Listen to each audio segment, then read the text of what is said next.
बिस्मिल्लाहिर्रहमानिर्रहीम। अस्सलाम वालेकुम नादिन, मैं हूं आपका होस्ट अली रज़ा और आप देख रहे हैं my channel Ali Raza speaks.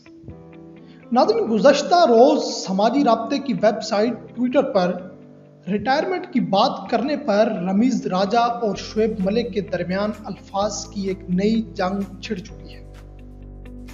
Retirement का मशवरा दिए जाने पर ऑलराउंडर के मजाक ने साबिक कप्तान को भड़का दिया।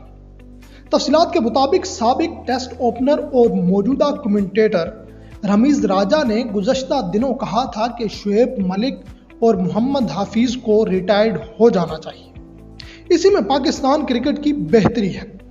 नौजवान क्रिकेट का एक पूल मौजूद है और हमें अब आगे की तरफ देखना चाहिए। जवाब में शुएब मलिक ने भी सोशल मीडिया पर मज़ाहिया अंदाज अपनाते हुए अपने पैगाम में कहा कि रमीज़ भाई, मैं आपकी बात से इत्तफाक करता हूँ।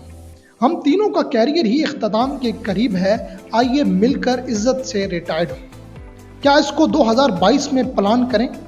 इस पर रमीज़ को शदीद गुस्सा आ गया।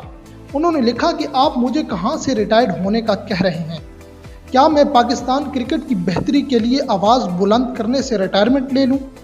मैं मुल्की क्रिकेट को टॉप पर देखना चाहता हूँ।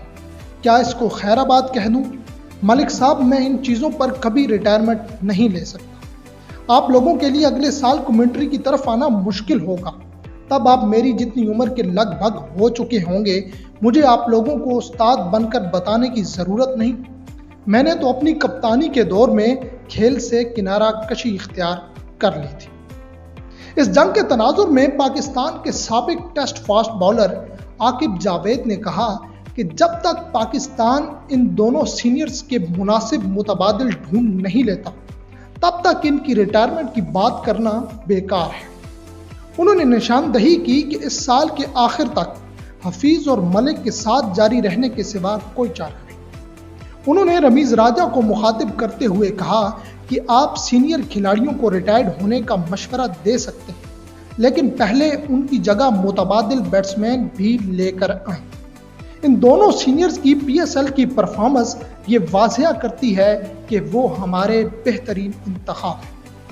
नाज़रीन, अगर आपको हमारी ये वीडियो अच्छी लगे तो हमारी वीडियो को लाइक और शेयर कीजिए और हमारे चैनल को ज़रूर सब्सक्राइब कीजिए और साथ लगे बेल आइकन को भी दबा दीजिए।